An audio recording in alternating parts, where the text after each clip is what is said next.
আসসালামু আলাইকুম, নমস্কার। আমি জামিউল ইসলাম। আপনারা দেখতেছেন আমার ইউটিউব চ্যানেল রাহানা সাফার।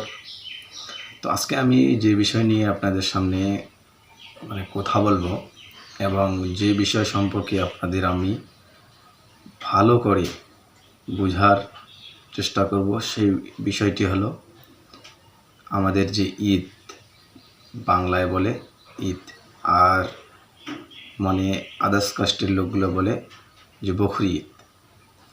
তো বকরি ঈদ আমরা কেমন করে করব এবং যাতে মানুষের কারো অসুবিধা না হয় সেজন্য আমাদের ভালোভাবে করতে হবে। আমরা মুসলিম, আমরা মানুষকে কোনো কষ্ট দেব না। সে বিষয়ে আপনাদের কিছু কিছু জিনিস আমি তুলে ধরব। আর ঈদ কথার অর্থ হচ্ছে আমাদের খুশি।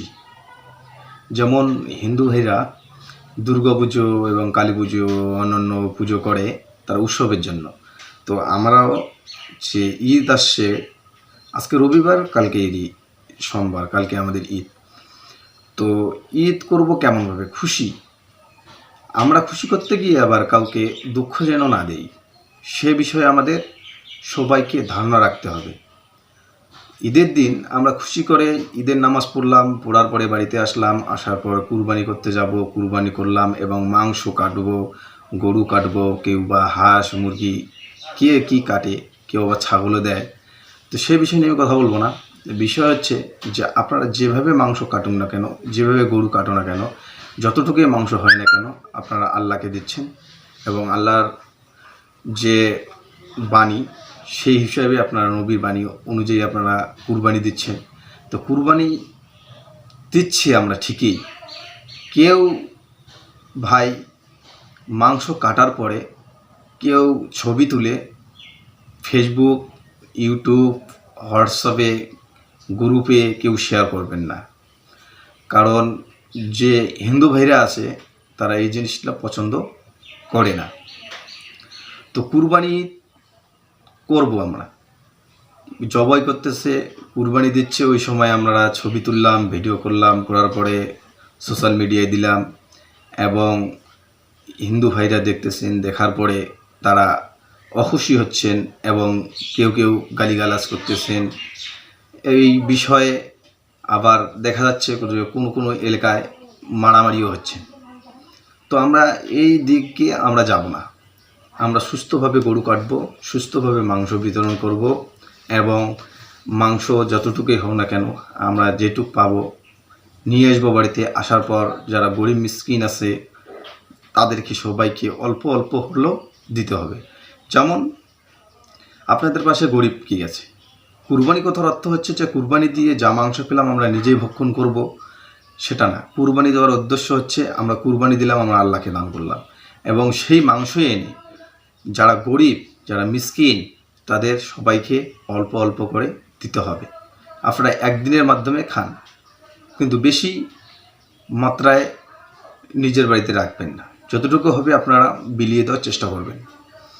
মেন বিষয় হলো যে গরু কাটার পরে যতটুকু যে বজ্র যে গরুর বের হয়, সমস্ত কিছুকে আমরা কুকুরকে না দিয়ে, কোথাও ফেলে না দিয়ে, আমরা সেগুলোকে এমন একটি স্থানে আমরা পুঁতে রাখবো যে স্থান থেকে কুকুর এবং অন্যান্য প্রাণী বের করতে না পারে এবং আমাদের যে পাশে যে হিন্দু ভাইরা আছে তাদের জন্য কোনো অসুবিধা না হয়, সে বিষয়ে আমরা দেখব। তো ঈদ যে আমাদেরই একা সেটা না, এই ঈদে অনেক হিন্দু ভাইরাও আসে, এনজয় করে, আমাদের বাড়িতেও আসে, আমরাও ওদের বাড়িতে যাই, সবার সঙ্গে মিলেগতভাবে থাকি। তো ঈদ আমাদের খুশির দিন। ঈদের দিনে সেই সমস্ত কাজ করবেন না যে কাজের জন্য আপনাদের বাড়ির এলাকার কোনো দাঙ্গা ফাঙ্গা হয়, সে বিষয়ে আপনারা নজর দিবেন। তো ঈদ আমরা ভালোভাবে সকালে উঠে গোসল করব, গোসল করার পরে আতর, গ্লাভ যা আমরা পারি মাখবো, মাখার পরে আমরা ঈদের ময়দানে যাব, নামাজ পড়ব। কারোর সঙ্গে আমরা তর্ক বিতর্কে যাব না, দরকার পড়লে আমরা গালামিল করে তাদের সঙ্গে ভদ্র ভাষায় কথা বলে এসে আমরা সেই কুরবানি করব। কোনো হিন্দু ভাইয়ের সঙ্গে লাফড়া করতে যাব না। তো আমি সে একটুকে মানে একবারেই মুসলিম সম্মুখে বললাম। তো এবার দ্বিতীয়ত হচ্ছে হিন্দু ভাইদের প্রতি আমি কিছু বলব। মুসলিম ভাইদের বা আমরা আমাদের ঈদের দিনে আপনারাও কারো কথা শুনে কোনো লাফড়া করবেন না, কারণ এটাই আমাদের খুশির দিন। শুধু আমাদের এই পশ্চিমবাংলায় নয়, গোটা পৃথিবীতে যে কুরবানি হবে সেটা শুধু গরু না, অন্য অন্য জীবেও কুরবানি হবে, যেমন দুম্বা, ছাগল হবে। কিছু কিছু রাজ্যে এখনও পাবন্দি আছে যে গরু কুরবানি দেওয়া যাবে না, সেখানে ছাগল দিচ্ছে, কিন্তু আমাদের পশ্চিমবাংলায় চলতেছে। এবং ভালোভাবে আমরা যে একত্রভাবে আছি, আমরা যে বাঙালি এটাই প্রমাণ। আমরা সবাই মিলেমিশা করে আসি। তো যত হিন্দু ভাইরা আমাদের সঙ্গে মিলেমিশা করে আছে, তো আমরাও হিন্দু ভাইদের প্রতি একটু নজর দেব এবং তাদের জন্য অসুবিধা না হয় সে বিষয়ে আমরা ধারণা রাখব। তো আজকে তো রবিবার, কালকে সকালবেলায় ঈদ, সে বিষয়ে আমরা কালকে আর একটি আপডেট দেব। আমার চ্যানেলটিকে আপনারা শেয়ার করবেন। দেখতেছেন ঠিকই, কিন্তু লাইক করতেছেন না, কমেন্টও করতেছেন না, এবং অন্যজনকেও বলতেছেন না যে সাবস্ক্রাইব করো। আমি অনেক ভিডিও আপনাদের সামনে ধরবো, অনেক বিষয়ে আপনাকে জ্ঞান দেওয়ার চেষ্টা করব। আর আপনারা যদি আমাকে লাইক না করেন, কমেন্ট না করেন এবং শেয়ার না করেন, আমার ভিডিওটি যথাযথভাবে মানুষের কাছে যাবে না এবং অন্যরাও দেখতে পারবেন না।